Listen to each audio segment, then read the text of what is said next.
మాఘపురాణం 14వ అధ్యాయం. మాఘమాస మహిమ. విప్రుని పుత్ర ప్రాప్తి. గృత్రనమద మహర్షిని చూసి జహ్నముని ఇట్లనెను: మహర్షి, మాఘమాస వ్రతమును చేయుటచే మానవులకు జ్ఞాన మోక్షములు కలుగునా? నా సందేహమును తీర్చుమని అడుగగా జహ్నమహర్షి ఇట్లు చెప్పెను: జహ్నముని, వినుము. మాఘమాస వ్రతమును ఆచరించుటచే ప్రాణికి ఇహలోక సుఖములు పరలోక సుఖములు కలుగును, వారి కష్టములు తీరును. అందువల్ల సంతుష్టుడైన మానవుడు ఇంకను హరిప్రీతికరములకు వ్రతములను ఆచరించి జ్ఞాని అయి సత్కర్మలనాచరించి ముక్తినందును. అటువంటి కథని ఒకదానిని చెప్పెదము, వినుము అని ఇట్లు పలికెను. పూర్వము గంగా తీరమున బ్రాహ్మణుడు ఒకడు ఉండెను. అతడు వేదాంగములను చదివినవాడు, ఉత్తమశీలుడు, ఆచారవంతు, నీతి, దయా, జ్ఞానము, ఇంద్రియ జయము కలిగినవాడు. అతని భార్య ఉత్తమురాలు. వారివురకు సంతానము లేదను లోటు తప్ప మరి దేనికిను లోటు లేదు. పుత్రుడు లేనని విచారపడుచున్న ఆ బ్రాహ్మణుడు ఒకనాడు భార్యతో, గుణవంతుడు అయిన పుత్రుడొక్కడు అయినను మనకు కలగలేదు.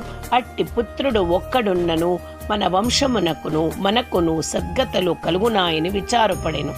అప్పుడు ఆమె, నాథ, నీవు తగిన పూజను చేయలేదేమో, అందువలన మనకు సంతానము కలగలేదు అని అనుకొందును అని సమాధానమిచ్చెను.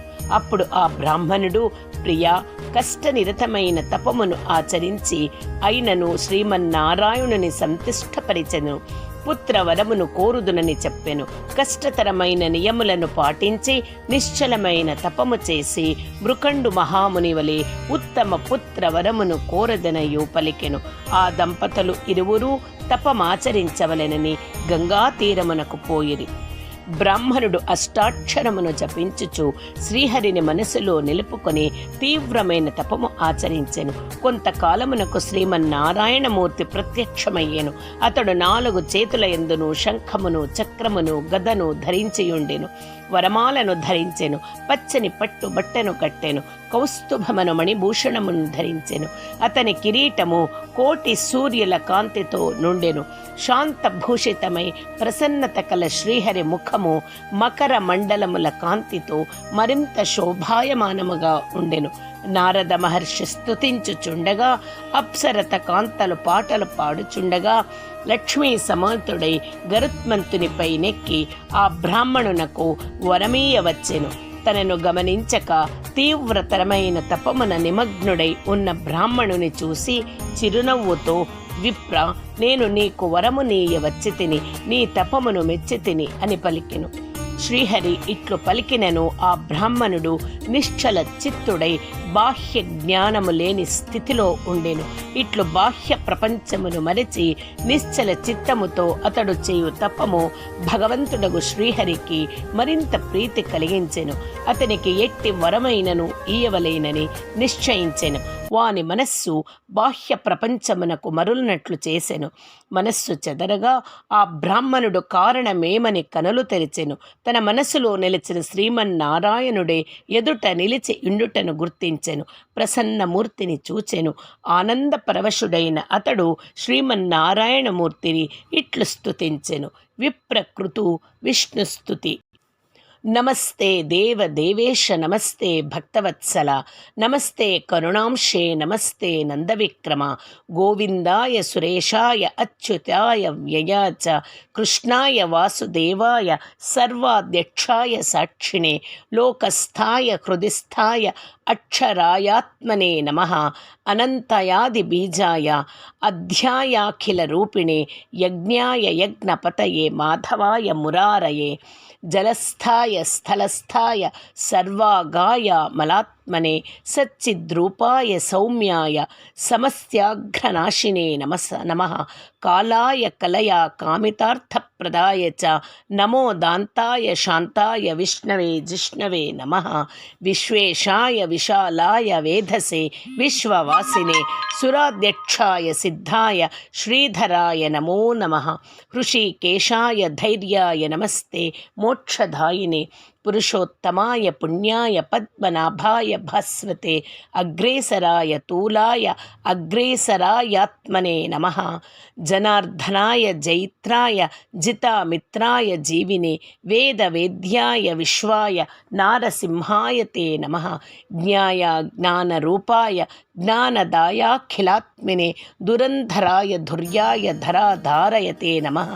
నారాయణాయ శర్వాయ రాక్షసానికవైకరణే గుహ్యాయ గుహ్యపతయే గురవే గుణధారిణే కారుణ్యాయ శరణ్యాయ కాంతాయామృతమూర్తయే కేశవాయ నమస్తేస్తు నమో దామోదరాయ చ సంకర్షణాయ శర్వాయ నమస్త్రైలోక్యపాలినే భక్తప్రియాయ హరయే నమస్సర్వార్తినాశవే నమస్సర్వార్తినాశవే నానాభేద విభేదాయ నానారూపధరాయ చ నమస్తే భగవన్ విష్ణు పాహి మాం కరుణాకర.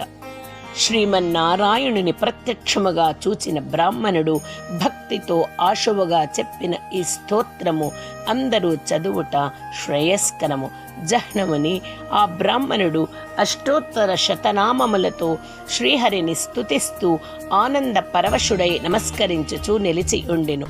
భగవంతుడు వరమును కోరుకోమనెను. శ్రీహరి మాటలను విన్న ఆ విప్రుడు, స్వామి, నీ పదములందు నా నిశ్చలమైన భక్తిని ఇమ్ము. ఇహలోకమున పరలోకమున సద్గతికి కారణమైన పుత్ర సంతానమునిచ్చి నాకు ముక్తి నొసగుమని కోరెను. శ్రీహరి, నీవు కోరినట్లే వరము నిశ్చితిని. నీవు చెప్పిన ఈ అష్టోత్తర శతనామ స్తోత్రమును చదివిన వారికి నేను శీఘ్రముగా ప్రసన్నుడగుదునని పలికి అంతర్ధానము అయి ఉండెను. బ్రాహ్మణుడు నష్ట ద్రవ్య మిక్కిలి లాభము అందిన వాని వలె సంతసించుచు తన ఇంటికి చేరెను. కొంతకాలమునకు వాని భార్య గర్భవతి అయ్యెను.